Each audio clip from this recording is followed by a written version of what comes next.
Hello, welcome again to CBiz Media Faith, Love, and Trends. This is Irene, and we're talking Never Ever Met's. I believe this is the season finale, but there's also gonna be a tell-all after this, guys. Okay, so let's get into this show. We know this show follows couples that have been dating online virtually but never met. So finally, they get the chance to meet, and they're all together in this house. They go through different challenges that are set up and just challenges that are just between them and their relationship and the people that they are. So let's close this out. I mean, Chris says there have been so many plot twists and crazy things going on in the house that he's basically over it, and he just wants to focus on Alexis and leaving together with her. That's his hope. Yeah, I think we're all pretty much over it, Chris, and it is the end. So yeah.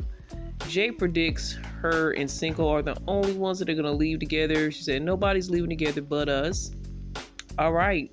Final dates. Kiki and Brandon. She takes him to Dave and Buster's, saying he's been acting like such a big kid, moping around the house.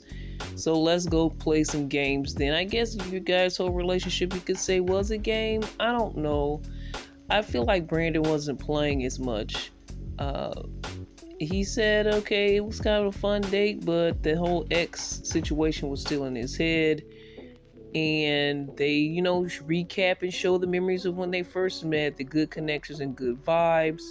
And she's like, well, how are you feeling now? He's like, hey, I got mixed feelings. Having trust issues here because of the situation with your ex is just coming up. And how do I know that you're not done with that person? And she says, well, since we've met, we know that we can have a tangible relationship. We've made our connection together face to face. This opens the door for us to pursue each other. So this is her answer. All right, Charlie and Jared, they have a nature date. She takes him on a picnic and drinks on a hill. Nice view, a nice romantic scenery. I believe the guys did the first dates and all the ladies are planning the last dates. They reminisce again about their first time meeting, the face-to-face connection. Same thing Kiki and Brandon did. The good memories. And she also mentions that she got the tattoo of his name just as a friend, so to speak. But he never got his tattoo. And what a surprise. She said she really didn't know how to tell him how strong her feelings were for him, so she said she got this friend tattoo. I think that's kind of foolish, but whatever. He said he's glad things happen this way, and he says Charlie's his best friend. Of course, she tattooed your name on her, so yeah, I guess you guys are BFFs, though he's never going to get the reciprocal tattoo.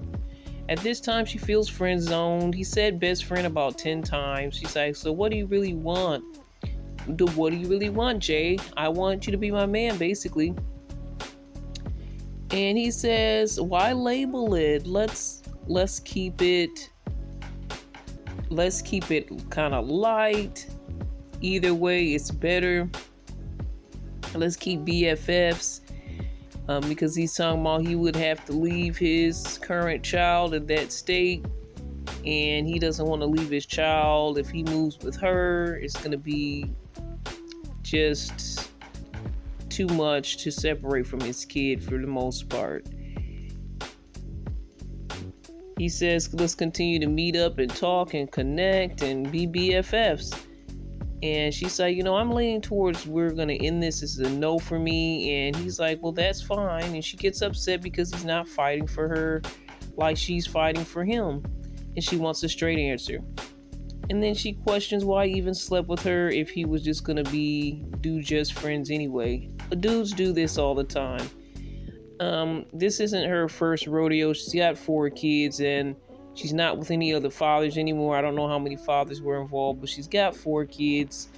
Dudes be doing stuff like this. Seriously, that's why you gotta, to me, slow down on sleeping together. For me as a Christian, I wait till marriage. It's what I do, but the rest of the world doesn't want to do that. So at least be wise and take your time with somebody.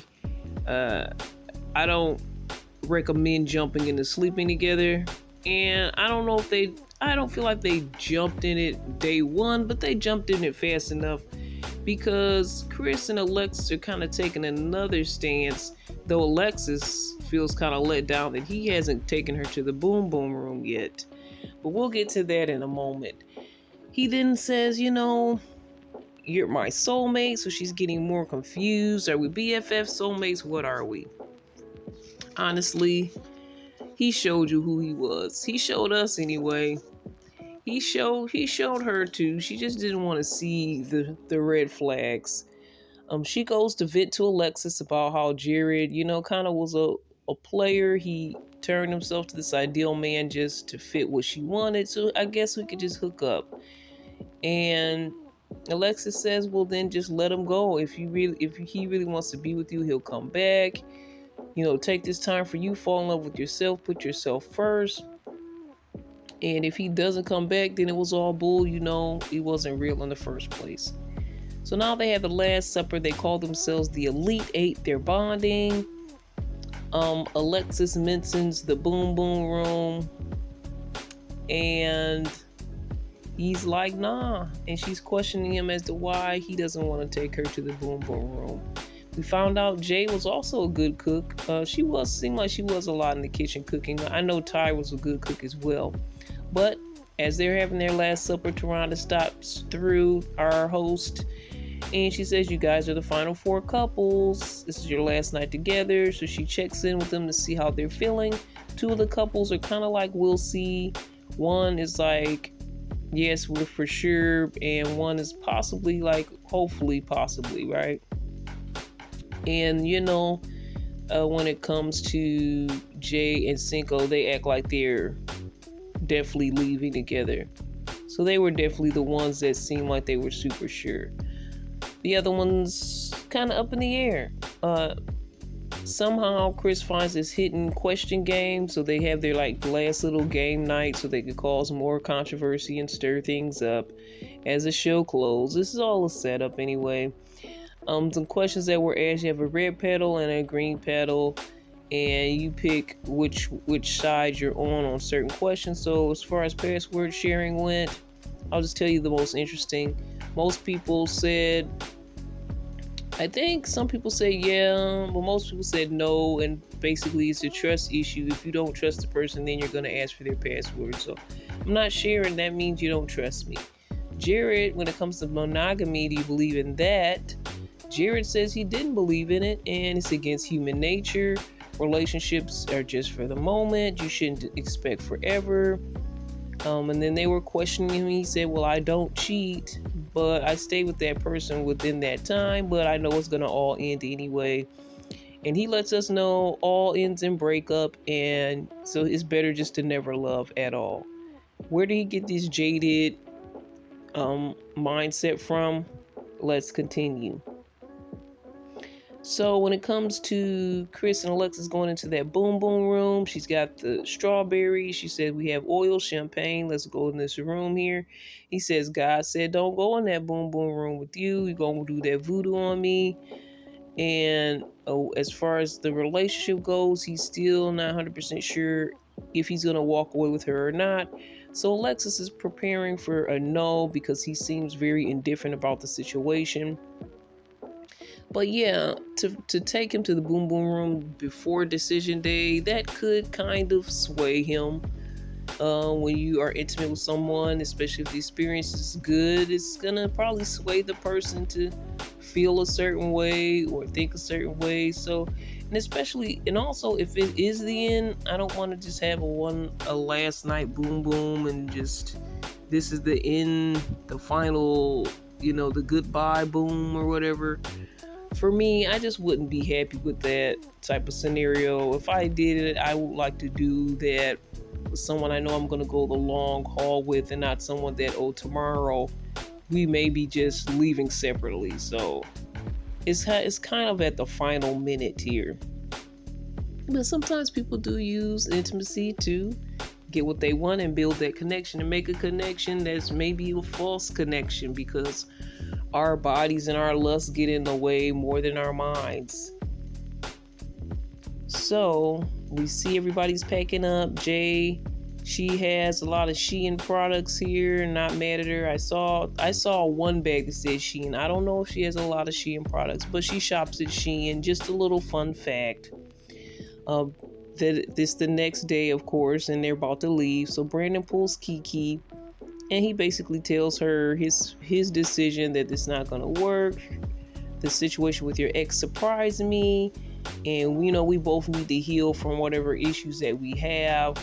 She said that okay, she didn't expect him to be so moody. She had high hopes, but she was lonely in the house because he wasn't accepting of her and had issues with her, I assume. So he's like, well, it's okay. This is just how it works. This is the whole point of it, to find out if we had something out offline and online, but we see that we can't make this work. Chris says he prayed about it. He pulls his girl, Alexis. He prayed about it. He says we need a lot of growing to do. And she says, you're a nice guy, and I do appreciate you pointing out my situation with aggression, and I'm more mindful of myself and how I come across. So he says, okay, so we found out that we can stand these different storms together, so let's work together and leave together. So that was a good ending for them, and they share a couple of kisses. Kiki says no more long distance for her, and as she's leaving, her and Brandon leave at the same time. He kind of leaves her behind with all her luggage, dragging all her luggage, and they're kind of like, hey, he just left her, he's not helping her, he barely gives her a hug goodbye. He's just like deuces. He said, you're on your own now. Jay and Cinco, they just walked out together. There was no talk needed, no big proclamation of anything. They were just walked out and left. And they was like, hey, we're staying together. We fell in love. We love each other. But she says, she brags that he's loved her first and he's been loving her for a long time. Charlie and Jared are the last to go. So it's just the two of them. And he takes her over to the area, I think, where she first dropped the bomb that she had just had a baby. What was it, a month or 2 months ago? And he dropped the bomb. He had a baby by about what? I think it was like 6 months ago. So he takes her back to that spot, lets her know she's a wonderful woman, but he can't be the guy for her. He's just not that guy. And Charlie was like, you wasted my time. I thought I was different than the other women to you. This whole thing was one-sided and I deserve better. And she feels like a fool. And he's still trying to sweet talk her and be nice to her at the same time. Trying to keep that door open is probably what he's doing. And also not to look like such a lame. But she's basically heartbroken. And, that's the end. This is how it ends for the Never Ever Mets. I mean, Charlie, you should see that coming. She really should have saw it coming near the end, because things started coming out, especially when his sister came. He kind of confessed to everything. So, to me, I don't know if I would really want to be with somebody like that. And even though she does have all those kids and she dropped that bomb on him, I still don't think he should have disrespected her in that way. Again, she only wanted him to be upfront and say, okay, let's start this out as friends. If he would have done that, then she would have been feeling better about the situation than him just trying to bag her and sleep with her and act like he was in love with her and that they were going to 100% be together. So she didn't like the fact that she got played and played hard. So that's it, guys. There is going to be a tell-all next week, and we'll be done with the Never Ever Mets. Thoughts, comments, questions, you guys can always email cbiztv@yahoo.com. Want to come on and chat with me, you can do that by emailing me and let me know. And you can also check us out on our other platforms at cbiztvmedia.com. Would love to hear your opinion. If you would like to come on and chime in, that will be great. All the best. We'll talk again, guys. God bless.